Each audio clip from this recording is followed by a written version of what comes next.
এত মানুষ দীর্ঘদিন ধরে লাইনে দাঁড়িয়ে দাঁড়িয়ে মারা যাচ্ছিল এসআই করার জন্য। না না আমরা পাশে আছি, আমরা পাশে আছি, কোনো চিন্তা নেই।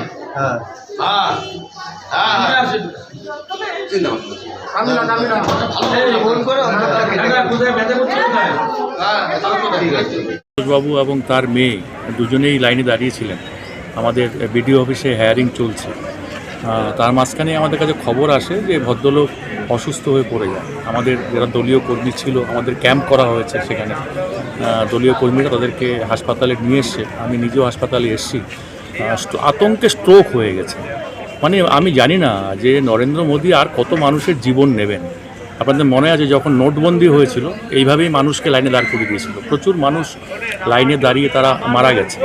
এসআইআর শুরু হওয়ার পরের থেকে মানুষের আত্মহত্যা চলছে, মানুষ অসুস্থ হয়ে মারা যাচ্ছেন। আজকে তো আমার চোখের সামনেই ঘটনা। আমার হাবড়ার একজন নাগরিক 89 সাল থেকে ভদ্রলোকের কাগজপত্র রয়েছে, সেই মানুষটাকে আজকে লাইনে দাঁড় করিয়ে দিয়ে স্বাভাবিক কারণে আতঙ্ক হচ্ছে। তো আমার পরিবারের কি হবে? আমার মনে হয় সাধারণ মানুষের এর বিরুদ্ধে রাস্তায় নেমে প্রতিবাদ করা উচিত। 2002-এর তালিকায় নাম নেই, কিন্তু ওনার পুরনো অনেক কাগজপত্র রয়েছে, তারা পরিবার রয়েছে, আর সমগ্র পরিবার রয়েছে। আমরা বহু সময় বহু কিছুর জন্য আন্দোলন করি। এই নরেন্দ্র মোদীর এই যে খামখেয়ালি নির্বাচন কমিশনকে ব্যবহার করে তিনি যেভাবে সাধারণ মানুষের উপরে হয়রানি নিয়ে আসছেন, প্রত্যেকটা মানুষ আজকে আতঙ্কে রয়েছে।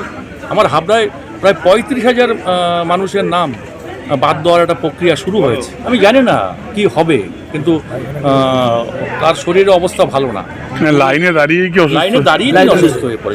আগে কি কোনো অসুস্থ ছিলেন শারীরিকভাবে? অসুস্থ ছিলেন না, আতঙ্কে। ওনার মেয়ে রয়েছে, মেয়ের সাথে কথা বললাম, বললো বাবা ভীষণ কয়েকদিন যাবত টেনশন করছেন।